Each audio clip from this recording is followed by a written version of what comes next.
after the game in Syracuse, they just dominated us on the boards and their ball movement. They just got a lot of good looks.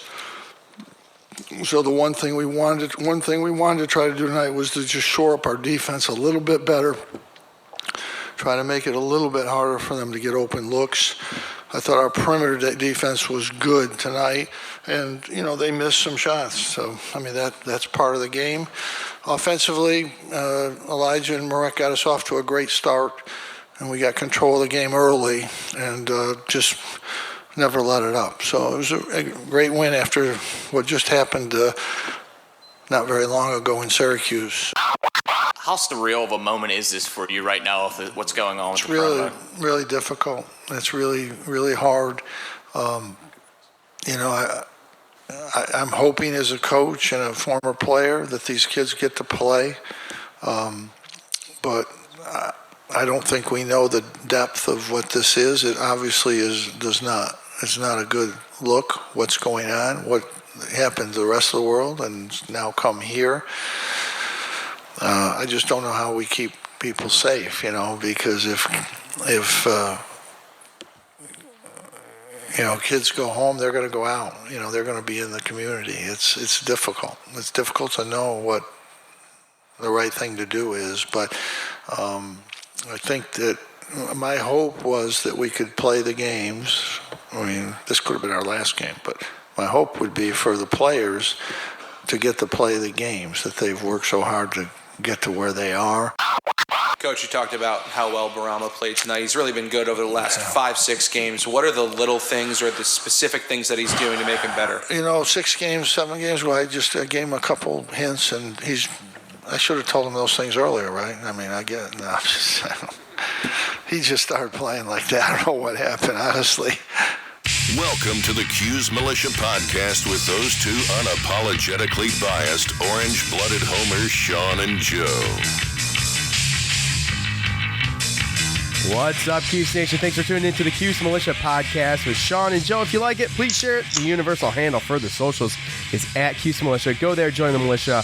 We are the only Syracuse sports podcast centered on giving you, the fans, a voice of welcome. Happy Saturday. We are obviously some days late. Multiple, I guess. Right? How happy is it? Huh? How happy is it? It's not. It's not. Everything's awful. Everything's awful. Everything's weird. Everything's bizarre. Everything is awful. Yeah. Not normal. It's like the freaking Twilight Zone. Yeah, pretty much. Right? This is supposed to be one of the best weekends of the year, right? As far as college basketball is concerned. Yes, Selection Sundays I look tomorrow. forward to this. Yeah, you got all the championship games. Yeah. Just bizarre. Just everything's weird. We're trying to fill our time here watching the Syracuse UConn 6 overtime game from 2009. I think this has been on repeat. For the 4th day in a row. I think this has been on repeat since they announced everything. And I'm just I'm watching the UFC fight night. It's the only thing that with no fans didn't get canceled. Yeah. No fans, but with no fans. I'm at one point I'm like, well, you know what? At least there's the XFL, and then boom. And they just canceled the whole season. I know. And then I'm like, well, NASCAR's going to run without fans. It's fine. I was like, you know what? I can watch golf. Yeah, and then they canceled golf. NASCAR suspended the next 2 races. So I don't think they're racing tomorrow. I know, but they started off by not having fans there. So, and then they just decided, well, we'll postpone these 2 races and go from there. And, it's just odd. I'm just about to pick up a part-time job, I think. I don't know what to do. I know, right? This was our part-time job, and we were busy with it, right? Yeah. And now we're like struggling. I had no motivation to even get this show together after a freaking wonderful win, And honestly, a slight miscalculation on our part. Syracuse will actually finish the season off in dominant fashion as they wax the floor with the Tar Heels 81-53, and then Syracuse ends up finishing 7-0 in games in the second game of teams they've played twice. Redemption games. Yeah, redemption games. So a really good job, and it's like that was the last college basketball game played. if I'm not mistaken. Was there any West Coast games that were on after that? No, I think there was a couple after. Was and there? I think there was a Big East game that played till halftime the next day. Oh, really? Yeah, Creighton St. John's. Yep. Oh my gosh, I didn't even know that. Just freaking freakish. Well, listen, hey, things could get a little weird. Things are sick and they're getting sicker. Okay, so what do you want to do? Got home security? If you don't, I got something for you. Look, you never know, Joe. You're looking at me funny, but desperate times call for desperate measures, bro. And people can get desperate. So I dare them. I dare them as well. But most of these people strike when you're not home. I mean, at least down here, where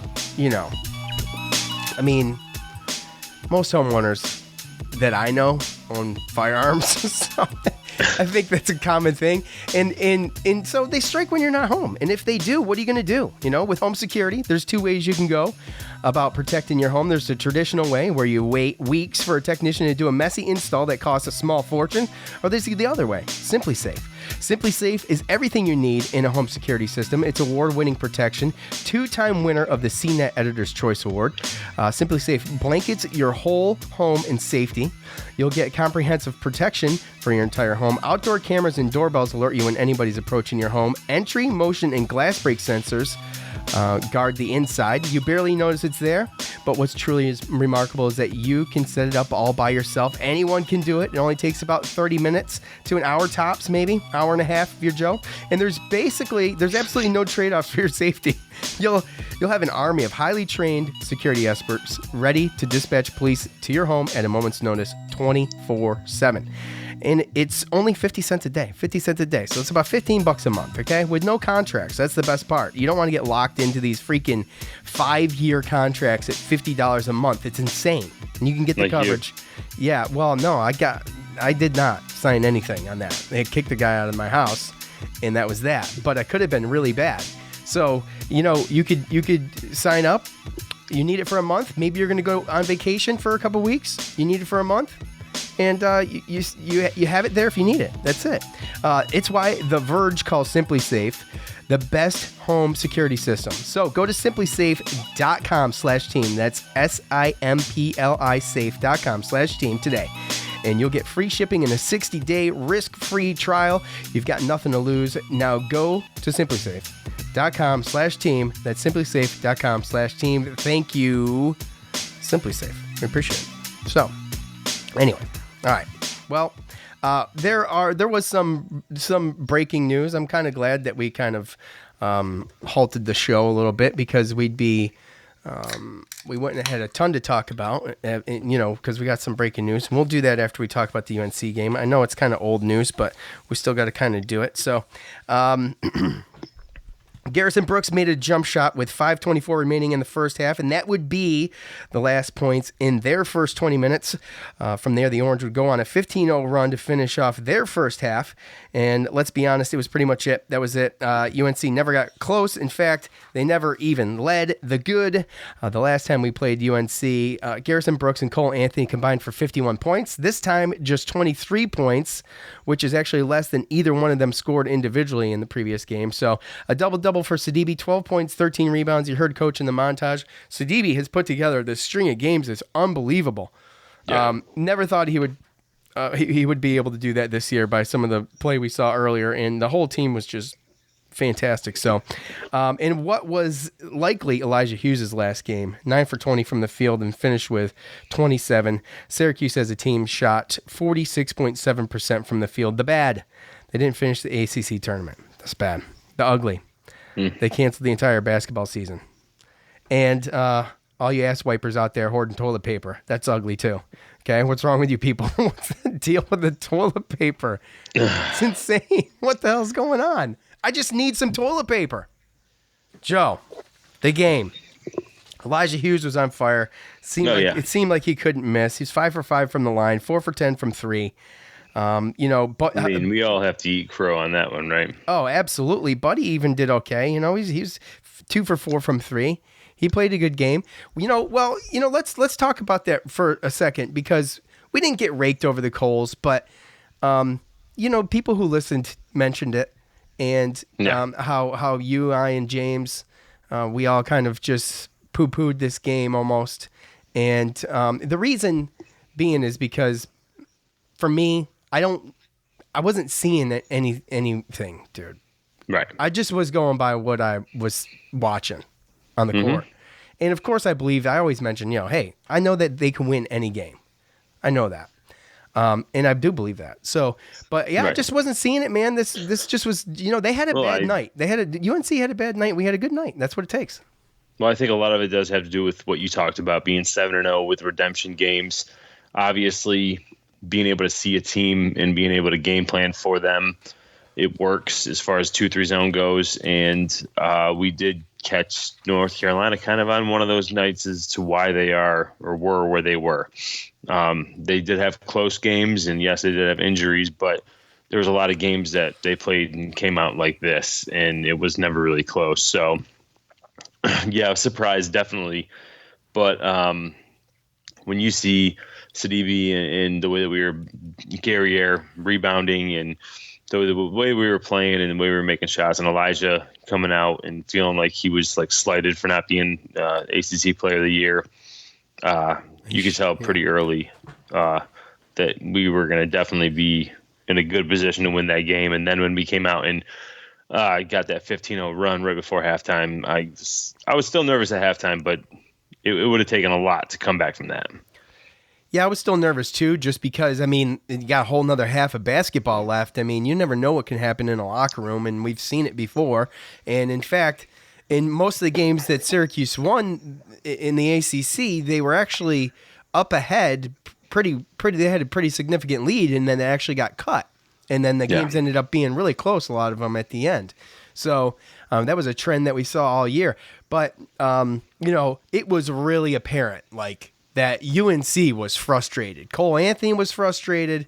It was just they were just wearing it on their sleeve, and, for basically a home game for them too, which, it's unfortunate they couldn't capitalize on that. But I think that bodes well, like we said, for Syracuse all year.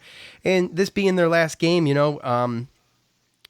was not knowing what was going to happen, and thinking maybe, it's possible this could be their last game. I think you and I talked almost right after that. Well, it was bittersweet for sure, obviously, knowing that we had a chance to maybe Louisville may make the 8 team that we get the redemption on, right? So we looked good, and we looked like we were ready to maybe, again, give Louisville a game and maybe make this tournament interesting and maybe get back on the bubble talk. But just looking at the game, when we looked at it, first time we played, they shot a ridiculous percentage. They beat us they out-rebounded us 39-29 by 10.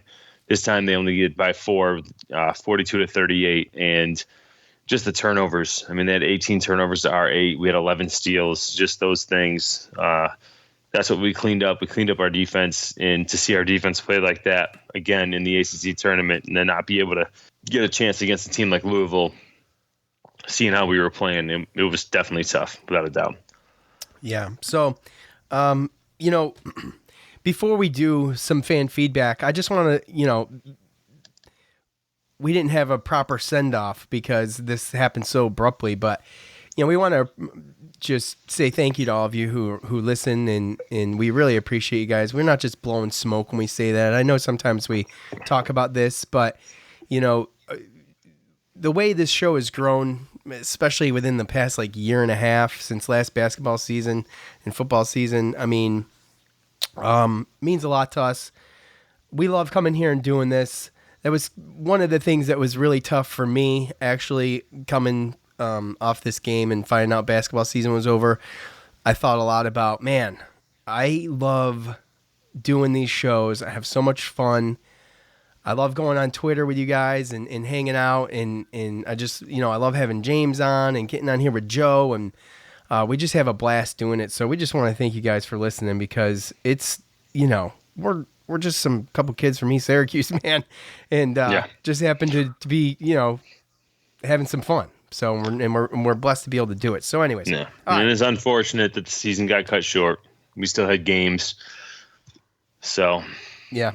And we'll do our best to get back Yeah, we're gonna get, obviously nothing's gonna change here. We'll get back here. We were doing in the off season. We do about 2 episodes a month, and we'll be still doing the same thing and coming back on when there's some news. And there's some news today, so we're gonna do some fan feedback, and then we'll get into that.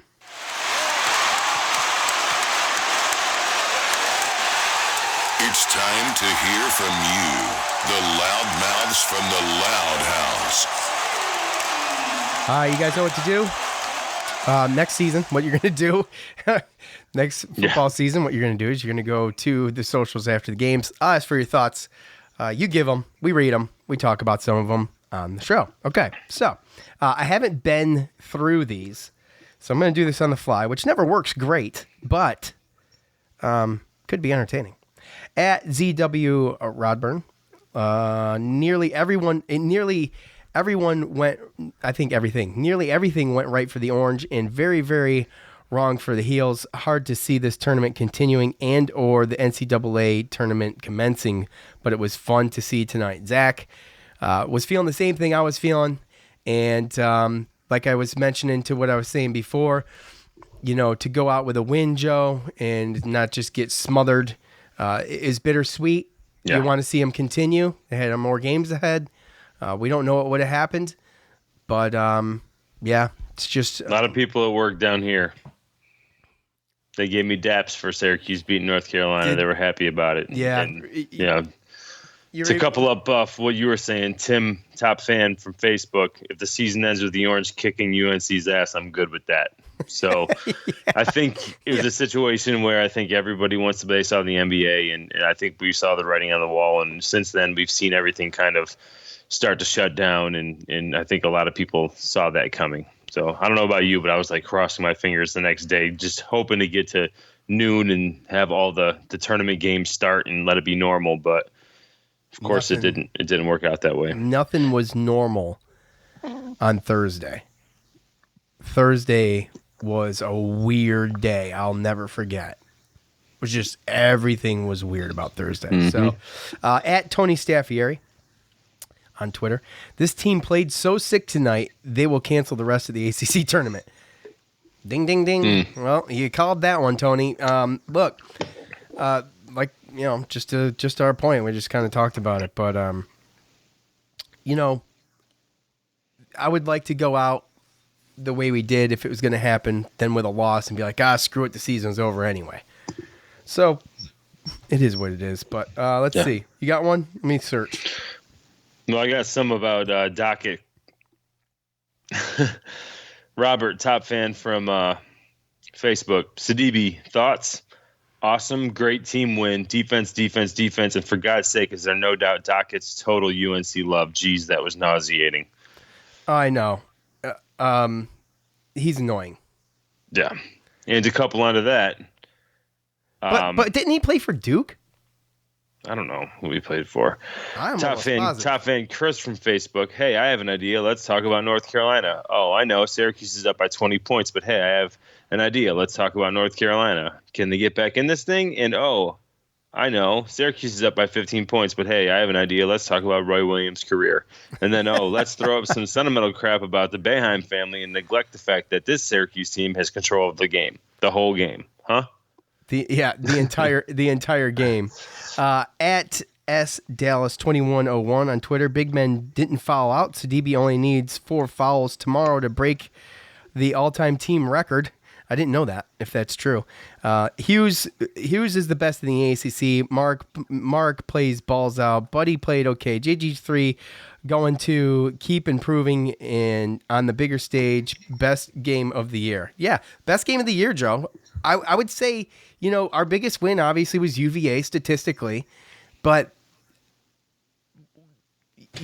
knowing what UNC went through this year, this was a big win. I mean, you can look and be like, it's a 14 seed. And there were some comments on Twitter and stuff like, what a tough 14 seed. The feared 14 seed. But they were clicking, man. They were clicking.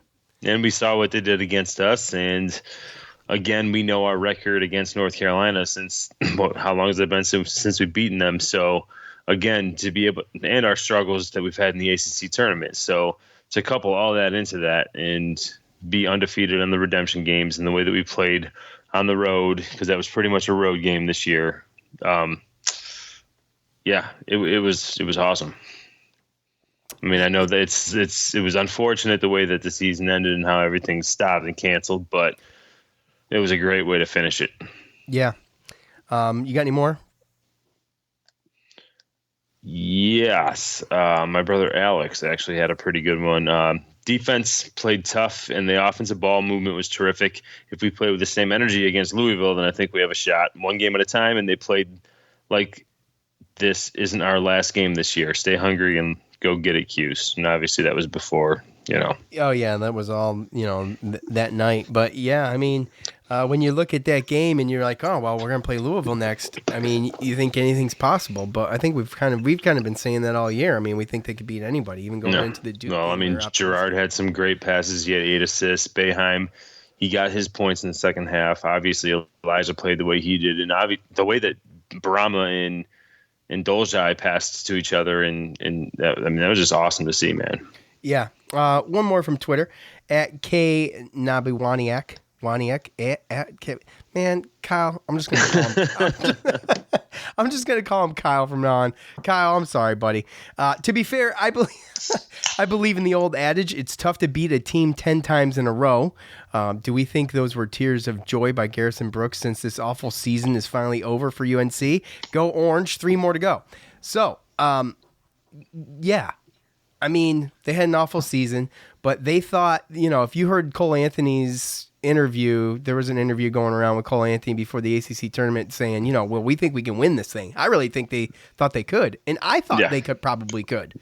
So Yeah, I think Syracuse just crushed their hopes, and that's why, with everything that happened, I'm okay. I'm better off with them, obviously. Goes without saying that I'm happy with them winning on this note. 28 points. That's not like... This game was really never that close, the way this game was being played. So, Right. yeah, and they beat us 9 times in a row. Since we've been in the ACC, we're now 2-9 versus Roy Williams in the Tar Heels. So, that had to stop at some point. They're not going to win every game, So, Yeah. You got anything else? No, good. Okay. All right. So a little bit of news here to finish off the show. And the first thing I saw from Matt Park, he had he tweeted out leftover injury update. He says Orange center Barama Sidibe broke his nose on the play in the North Carolina first half, for which Cole Anthony received a flagrant foul. So he broke his nose on that play where Cole Anthony stuck the elbow to him. Yeah, I thought he did. I thought he might have. Anyway, really? When you saw that, when you saw it, it was right there. Yeah, when you saw it, did not look good, especially in slow motion. But everything always looks worse in slow motion, so it's hard to say. But he went on to make 2 free throws and finish the game.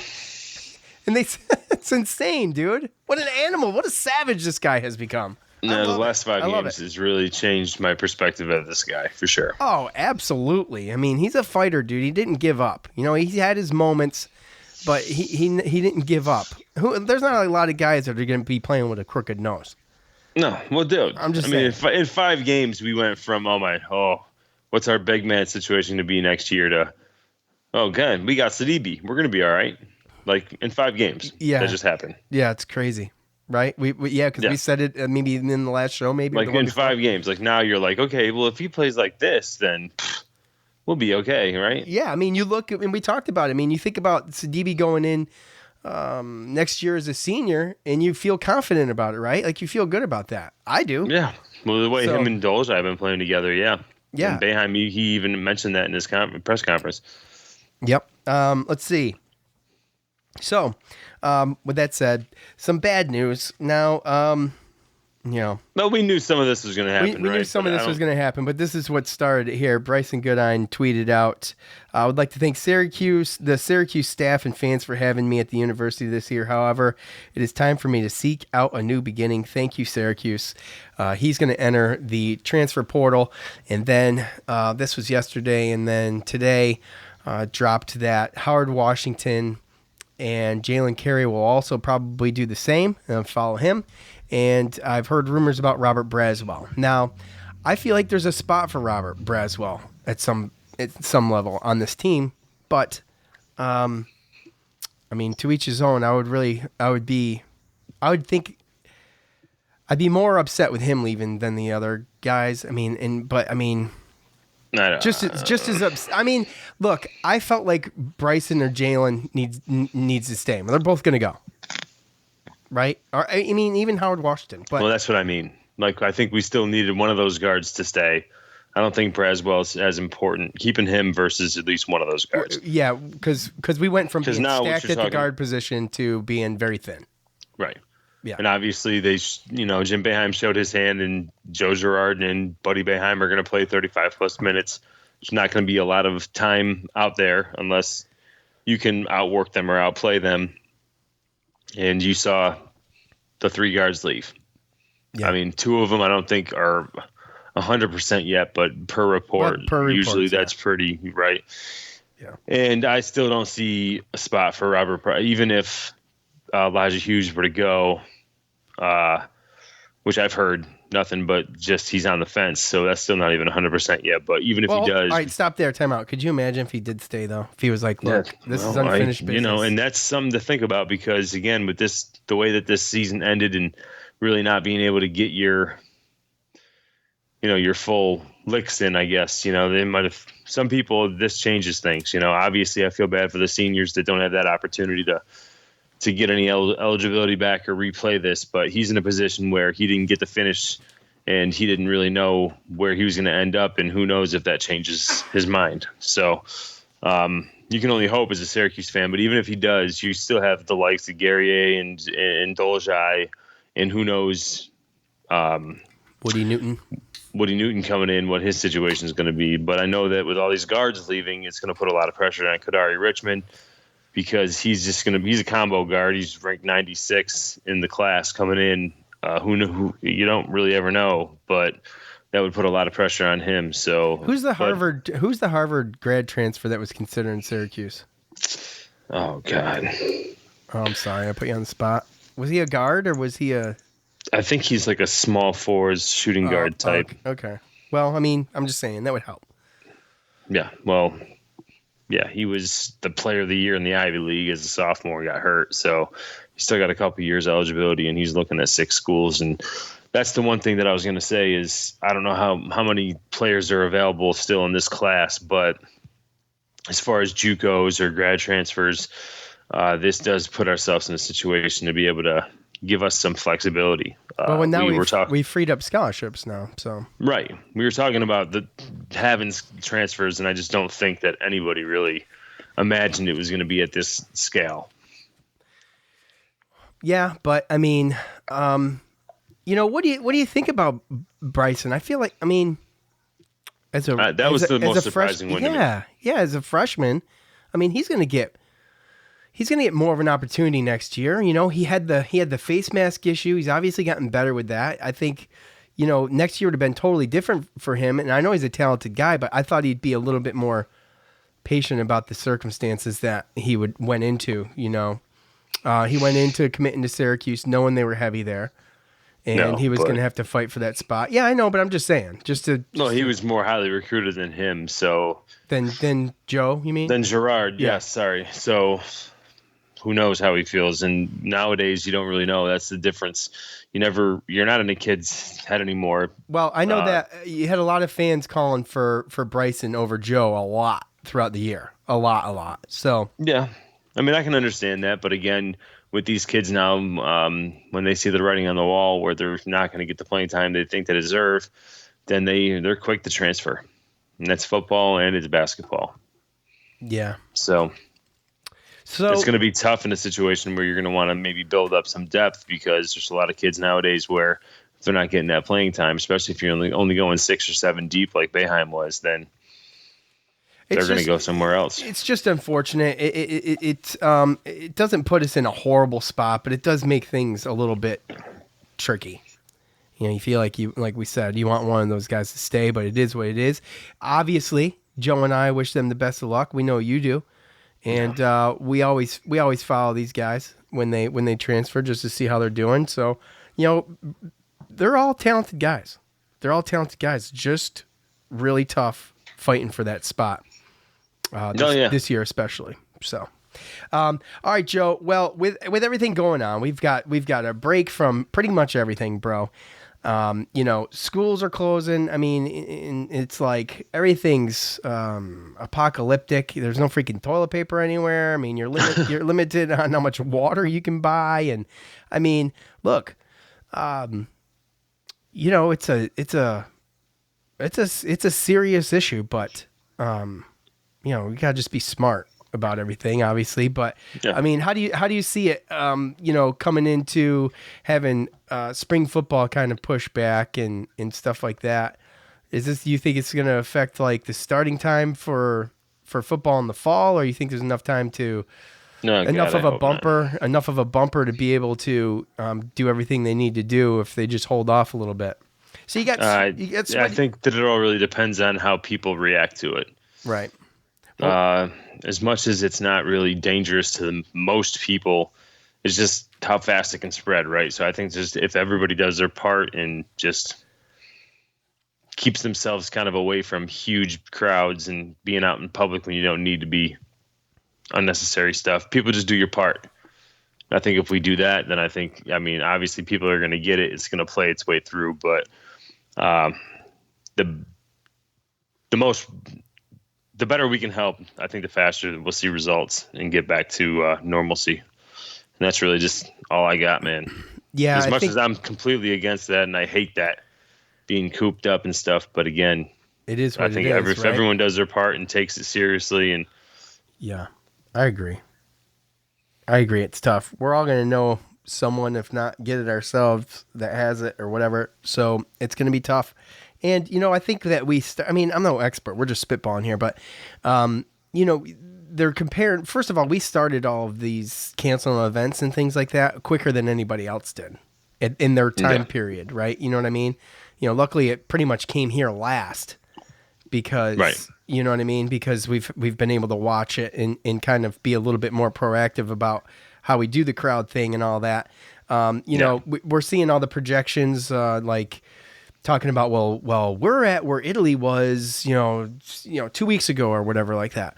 But I don't know how we'll see, but I don't know how fair those comparisons are because they kind of strike fear in people because of how bad Italy is right now. But first of all, Italy's small, and second of all, their healthcare system's not the best, and it's easily overloaded. It's overloaded right now. Well, and that's the problem. Yeah, and that's why we're doing what we're doing is because exactly this can just get transmitted so fast to where it's not necessarily the fact of that it's that much dangerous as much as we won't have the resources. And you have situations in Italy right now where they have to pick and choose between who they have to keep alive. And that's a tough situation. You never want to get to that point. Yeah. So again, that's why this is taken as seriously as it is. If everyone to catch it within a week or two, then all the doctor's offices and that's why we're doing what we're doing. Yeah. You just got to self quarantine and just do your part because you don't want to be the person that spreads that to somebody who might not survive. Yeah. I got elderly grandparents. Everybody does, right? Yeah. My grandfather's got COPD, so that's one of the character traits it attacks and is, Yep. It's not good. So anyway, we're not experts. We're just obviously, spitballing here. My sister works in hospice, so she's got to be to work. It's not a great place for her to be, for anybody to be. But we thank all of my wife's a pharmacist. She's got to be to work. So we thank all the pharmacists, the doctors, the nurses, all of you. If there's any of you out there, we appreciate you. We know you got to do your job. There's no time off for you or self-quarantine for you. So we appreciate you. We'll get through it. Look, we will be back. As news comes out, we will be back. We appreciate all of you guys. I want to thank you. I want to thank Simply Safe. When we find out more news going on with basketball, we're going to probably have James back on. Also, anything going on with football, let some of that build up, and we'll have Tyler back. So we'll have guests, and we'll make the off season a little bit less difficult to deal with, I guess. We'll do our part. We'll try our best. We'll try our best. Not that this is something everybody looks forward to, but I do. Hell. So that's it for Joe. I'm Sean. We're out. Thanks for listening to the Cuse Militia Podcast, the fan's voice with Sean and Joe.